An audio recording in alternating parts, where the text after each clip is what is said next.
नमस्कार, आपका स्वागत है। दोस्तों, क्या आप भी सुबह 8 बजे के बाद स्नान करते हैं या उससे पहले करते हैं? तो आपको भगवान विष्णु ने देवी लक्ष्मी और गरुड़ जी को स्नान करने के विषय में जो रहस्य बताया है उसे अवश्य ही सुनना चाहिए। स्नान कब करना चाहिए, कैसे करना चाहिए, स्नान करते समय कौन सा मंत्र बोलना चाहिए, नहाने के पानी में किस दिन क्या डालना चाहिए, तथा स्नान के बाद सबसे पहला काम क्या करना चाहिए जिससे जीवन में सकारात्मक ऊर्जा का प्रवाह बढ़े, दुख दरिद्रता का नाश हो जाए और सुख समृद्धि में वृद्धि हो जाए। स्नान के सभी शुभ फलों को प्राप्त करने के लिए स्नान की सही विधि क्या है? भगवान विष्णु ने स्नान करने के विषय में बताया है कि स्नान कोई देह को स्वच्छ करने मात्र वाली क्रिया नहीं है।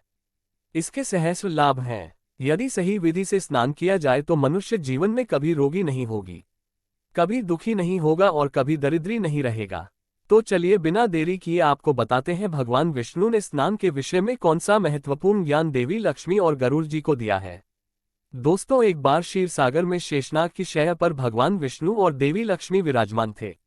उसी क्षण आकाश मार्ग से विंता पुत्र गरुड़ वहां आ पहुंचे।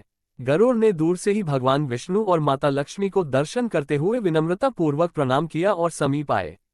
भगवान विष्णु ने मृदु मुस्कान के साथ आंखें खोली और गरुड़ का स्वागत किया। गरुड़ ने हाथ जोड़कर कहा, हे प्रभु नारायण, हे माता महालक्ष्मी, आपको कोटि कोटि प्रणाम।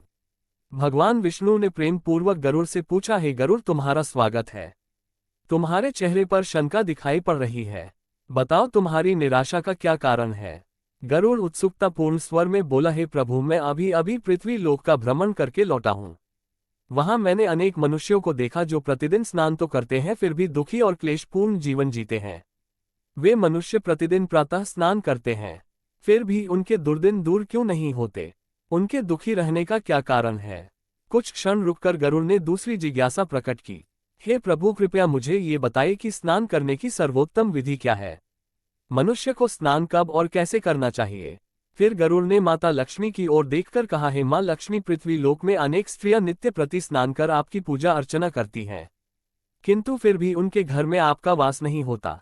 उनके जीवन में दरिद्रता और अशांति बनी रहती है। ऐसा क्यों? गरुड़ के मुख से एक के बाद एक प्रश्न सुनकर भगवान विष्णु मंद मंद मुस्कुराए। माता लक्ष्मी ने भी गरुड़ की जिज्ञासा को सराहना भरी दृष्टि से देखा। भगवान विष्णु गंभीरता से बोले, हे पक्षीराज, तुम्हारे सभी प्रश्न उचित हैं। तुमने अत्यंत महत्वपूर्ण विषय पर प्रश्न किया है।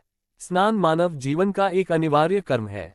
स्नान से ही शरीर और मन की शुद्धि होती है और मनुष्य पूजा पाठ जैसे पवित्र कर्मों के योग्य बनता है। प्रतिदिन स्नान करना अत्यंत आवश्यक है, परंतु सही विधि और समय का पालन न करने पर उसका पूर्ण फल नहीं मिलता। हे गरुड़, मैं तुम्हारे सभी प्रश्नों का उत्तर दूंगा, किंतु सीधे उत्तर बताने से पहले मैं तुम्हें एक पावन कथा सुनाता हूँ। इस कथा को ध्यान से सुनो, इसमें छिपे ज्ञान से तुम्हारे समस्त संदेह दूर हो जाएंगे। गरुड़ जी ने उत्सुकता प्रकट करते हुए कहा, हे प्रभु, आपके मुख से इस कथा का श्रवण करना मेरा सौभाग्य है।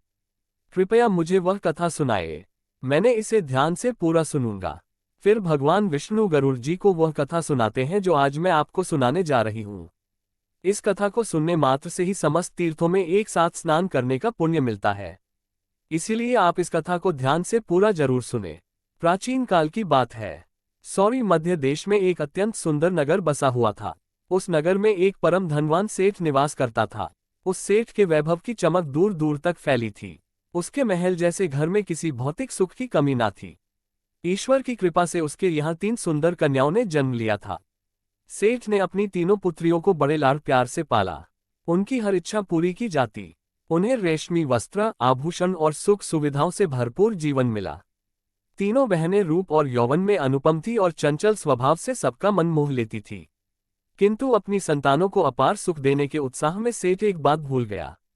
उसने अपनी पुत्रियों को धर्म और शास्त्रों का ज्ञान नहीं सिखाया। वे जीवन के आध्यात्मिक और नैतिक पक्ष से अनभिज्ञ रही। फलस्वरूप धन, वैभव, सौंदर्य और सुख होते हुए भी उन कन्याओं का जीवन अधूरा था। शास्त्र ज्ञान के अभाव में उन्हें उचित अनुचित का भेद समझ में नहीं आया। जिस ज्ञान और सद्गुण से मानव पूर्ण होता है वही उनके पास नहीं था। समय के साथ तीनों कन्याएं यौवन की दहलीज पर पहुंच गई। सेठ ने अपने कर्तव्य का पालन करते हुए उनका विवाह सुयोग्य वरों से तय कर दिया। तीनों का ब्याह बड़े धूमधाम से नगर के प्रतिष्ठित और धना परिवारों में हुआ। शहनाइयों की मंगल ध्वनि के बीच तीनों बहनों की डोली विदा हुई। वे अपने अपने ससुराल के राजमहलों में आदर और प्रेम के साथ ग्रहण की गई। नई दुनिया में कदम रखते ही सास, ससुर और पति ने उनका भव्य स्वागत किया और स्नेहपूर्वक घर की लक्ष्मी कहकर पुकारा। परंतु विलासिता और लापरवाही के चलते उनकी कुछ आदतें बिगड़ चुकी थी। तीनों बहुएं सुबह देर तक सोई रहती, सूर्योदय को भी ओढ़े पड़े रहती। जब उनकी आंख खुलती तो दिन चढ़ाया होता। वे आलस्य से देर से उठती और प्रातः स्नान में कोताही बरतती। कई बार बिना स्नान किए ही रसोई घर की ओर रुख कर लेती और भोजन ग्रहण कर लेती। पूजा पाठ तो कभी कभार वो भी बेमन से करती। उनके ससुराल में बड़ी बुजुर्ग महिलाओं ने कई बार उन्हें टोकने का प्रयत्न किया। किसी की सास ने प्यार से समझाया, बेटी सुबह जल्दी उठकर स्नान कर लिया करो, बिना स्नान कुछ मत खाया करो। पर तीनों बहनों ने अपनी सास की बात को अनसुना कर दिया। उन्होंने मुस्कुराकर बात टाल दी और अपने मनमाने धर्रे पर चलती रही। आलस्य और अनुशासनहीनता उनके स्वभाव में बस चुकी थी। समय बीतने लगा और जल्द ही उन घरों में अशुभ परिवर्तन दिखाई देने लगे। एक के बाद एक व्यापार में घाटे होने लगे। कभी माल की चोरी हो जाती तो कभी बड़ा निवेश डूब जाता। ऋण लेकर भी व्यवसाय संभाले नहीं संभल रहा था। स्थिति यहां तक पहुंची कि उन परिवारों को अपनी जायदाद एक एक कर बेचनी पड़ी। महलों के वैभव को त्याग कर अब वे साधारण झोपड़ी में रहने को विवश हो गए। परंतु वे तीनों बहनें तंगहाली और कष्ट में जीवन सहने को तैयार नहीं थी। झोपड़ी में उनका मन बिल्कुल नहीं लगा। अंततः वे अपनी ससुराल छोड़कर लौटकर अपने पिता के घर आ गई। अचानक तीनों पुत्रियों को द्वार पर देख सेठ चकित रह गया, परंतु संतानों के प्रति प्रेम में उसने बाहें फैलाकर उनका स्वागत किया। अपनी दुखियारी बेटियों को गले लगाते हुए उसने स्नेह से कहा, कोई बात नहीं, तुम अपने ही घर आए हो। बेटियों के वापस आ जाने से सेठ को आत्मिक शांति मिली, किंतु जल्द ही उसने गौर किया कि उनकी दिनचर्या अब भी नहीं बदली थी। मायके में भी वे पहले की तरह देर से सोकर उठती और बिना नहाए आराम से रसोई से भोजन ले लेती। इधर पिता अपनी ओर आती विपत्ति से अनजान था। कुछ ही समय में सेठ के व्यापार में भी अजीब कठिनाइयां आने लगी।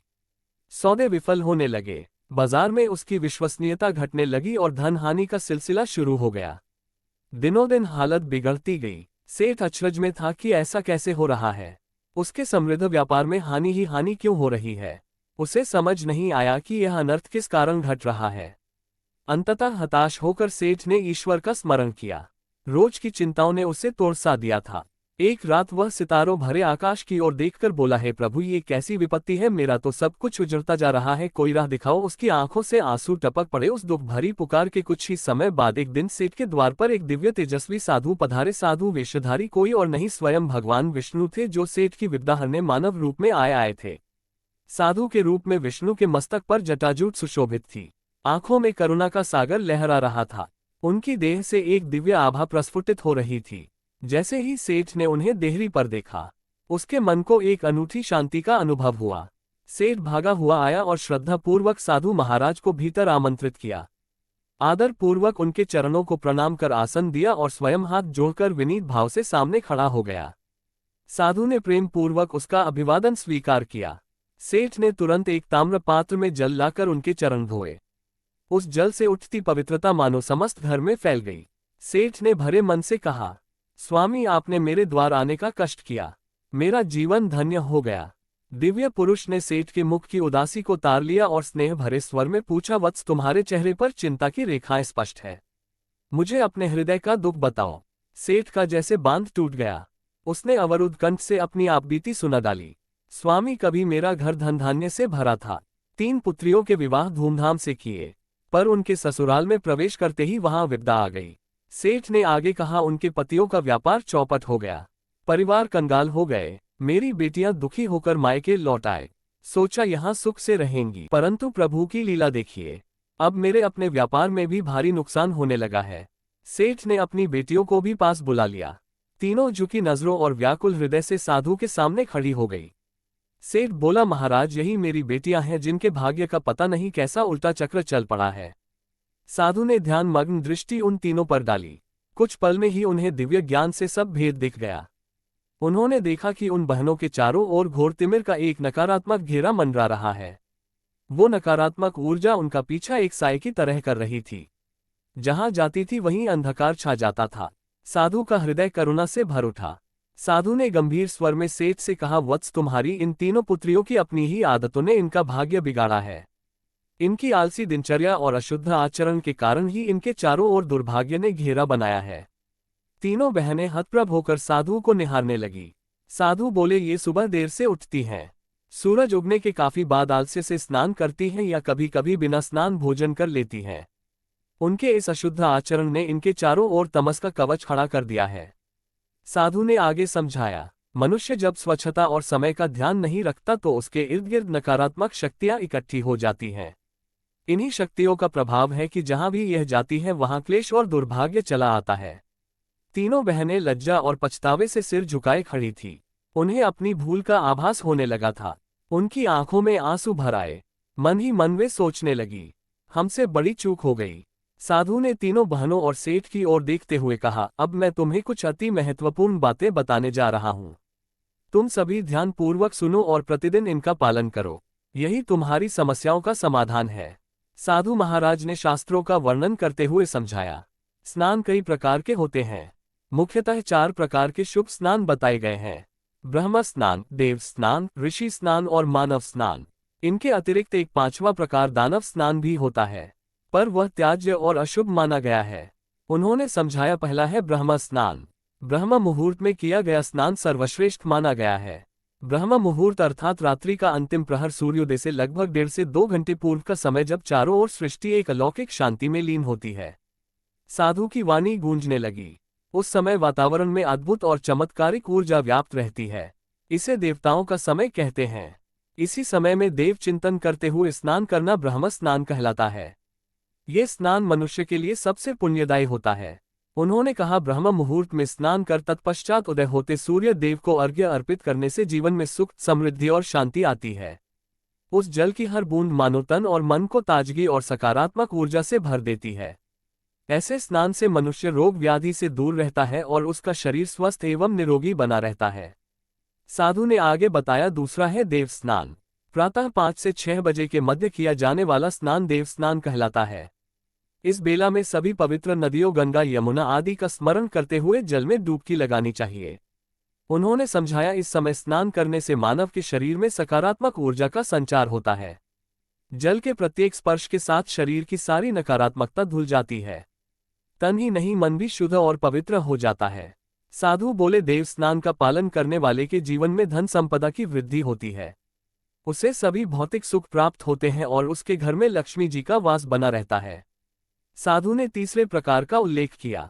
तीसरा है ऋषि स्नान। सुबह भोर में जब आकाश में कुछ तारे अब भी चमक रहे होते हैं, उस वेला में जो स्नान किया जाए उसे ऋषि स्नान कहते हैं। ये भी एक श्रेष्ठ स्नान है जो मानसिक शांति प्रदान करता है। इस समय स्नान करने से चिंताएं और विकार मानो जल के साथ बह जाते हैं और मन निर्मल हो जाता है। साधु ने आगे कहा, चौथा है मानव स्नान। सुबह 6 बजे से 8 बजे के बीच अर्थात सूर्योदय के समय या उसके तुरंत बाद जो स्नान किया जाए उसे मानव स्नान कहा गया है। उन्होंने कहा, यह स्नान भी शुभ फलदायी माना जाता है। इस समय स्नान करने से शरीर दिन भर ताजगी, स्फूर्ति और सकारात्मक ऊर्जा से भरा रहता है। यह ऊर्जा मनुष्य को हर कार्य उत्साह के साथ करने की प्रेरणा देती है। साधु का स्वर अब गंभीर हो उठा, परंतु ये भी ध्यान रखने योग्य है कि सूर्य निकलने के 2 प्रहर बाद तक भी जो स्नान नहीं करता उसका स्नान दानव स्नान की श्रेणी में आ जाता है। उन्होंने चेताया, सुबह 8 बजे के बाद किया गया स्नान अनुचित और अशुभ होता है।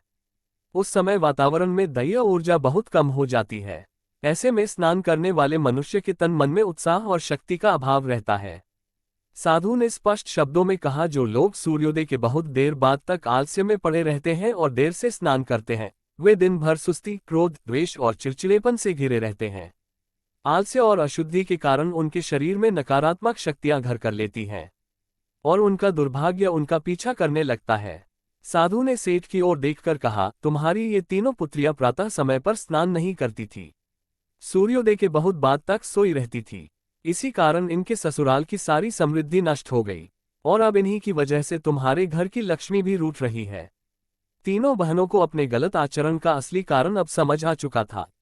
वे रोते हुए साधु के चरणों पर गिर पड़ी। महाराज, हमसे भूल हो गई, हमें क्षमा करें, हमें उचित मार्ग दिखाए। उनकी आवाज पश्चाताप से कांप रही थी। साधु ने गंभीर स्वर में कहा, अब मैं तुम्हें स्नान के समय बोला जाने वाला एक अत्यंत महत्वपूर्ण मंत्र बताता हूं। इसे ध्यान से सुनो और स्मरण करो। जो भी इस मंत्र का उच्चारण करते हुए स्नान करता है उसके सभी पाप उसी क्षण नष्ट हो जाते हैं। उसका दुर्भाग्य दूर हो जाता है और उसे अपार सुख समृद्धि प्राप्त होती है।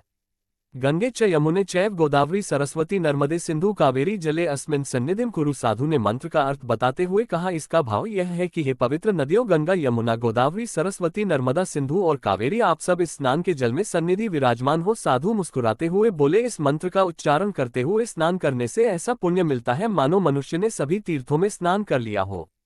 सभी पाप धुल जाते हैं और सौभाग्य का उदय होता है। भगवान विष्णु रूपी उस सिद्ध साधु ने स्नान के महत्व की यह कथा सुनाकर और समस्त विधियां समझाकर सेठ और उसकी पुत्रियों को मार्ग दिखा दिया था। तीनों बहनों की आंखों में कृतज्ञता के आंसू छलक आए। उन्हें अपनी भूल स्पष्ट रूप से समझ में आ गई। तीनों ने हाथ जोड़कर साधु को प्रणाम किया और कहा, महाराज, आपने हमारी आंखें खोल दी। अब हम जीवन भर आपके बताए मार्ग का पालन करेगी। सेठ ने भी नमन करते हुए साधु का हार्दिक धन्यवाद किया। साधु रूप में आए प्रभु ने प्रसन्न होकर तीनों को आशीर्वाद दिया। सदा सुखी रहो, तुम्हारे घर में पवित्रता और लक्ष्मी का वास सदा बना रहे।